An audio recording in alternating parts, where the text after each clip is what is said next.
Jésus dit de lui-même qu'il est doux et humble de cœur, et nous cherchons à voir ce cœur en action dans l'évangile de Matthieu, chapitre 8. En Matthieu 8, Jésus guérit un lépreux, puis le serviteur d'un centenier, et nous voyons ensuite, verset 14, que Jésus se rendit à la maison de Pierre, dont il vit la belle-mère couchée avec la fièvre. En raison des progrès de la médecine moderne, nous ne prenons pas la fièvre aussi sérieusement qu'à l'époque de Jésus, mais la fièvre était mortelle en son temps. Épictète, un auteur de l'Antiquité, écrit ainsi « Que font les épées des tyrans? Elles tuent. Que fait la fièvre?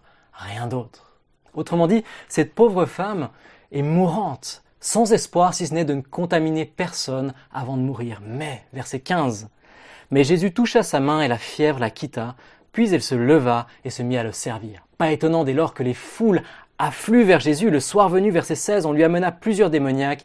Il chassa les esprits par sa parole et guérit tous les malades. Maintenant, j'aimerais qu'on fasse une pause ici et qu'on se demande pourquoi ces trois miracles sont-ils placés côte à côte dans l'évangile de Matthieu? Qu'ont-ils en commun? Si vous comparez avec les autres évangiles, voilà le constat que vous allez faire. La guérison de la belle-mère de Pierre, on la trouve dans l'évangile de Marc. Le serviteur du centenier guéri, on le trouve en Luc 7.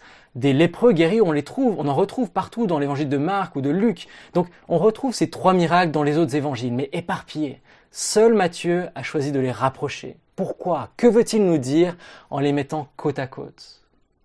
Un lépreux, un païen, une femme. Ne voyez-vous pas?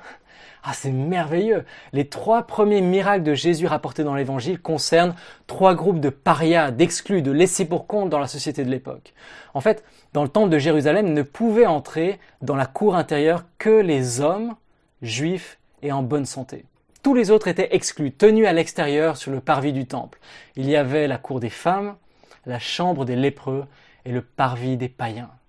Mais avec Jésus, les portes sont grandes ouvertes. Les portes du royaume sont ouvertes à tous ceux qui croient, à tous ceux qui l'appellent Seigneur et se lèvent pour le servir. Il n'est pas venu pour les bien portants ou ceux qui se considèrent comme tels, mais pour les malades, pour les pécheurs. Tel est Jésus. Un homme saint qui étreint les lépreux. Un homme juste qui festoie avec les pécheurs. Un homme pur qui embrasse les prostituées. En sa présence, la maladie s'enfuit, on le voit, et même les morts reviennent à la vie. Il est comme une sorte, on pourrait dire, de jardin d'Éden ambulant, un coin de paradis sur terre. Comme quelqu'un l'a dit un jour, si Dieu ne ressemblait pas à Jésus, il le devrait. Mais le fait est que Jésus lui ressemble. Il est l'image visible, du Dieu invisible. Ne voulez-vous pas le connaître, ce Dieu-là?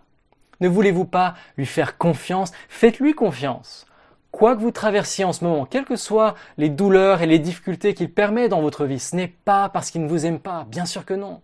Ce n'est pas parce que vous n'êtes pas assez important pour qu'il se soucie de vous. Il se soucie de vous, bien sûr qu'il le fait. Comment pourriez-vous penser autrement quand vous regardez à ces trois miracles?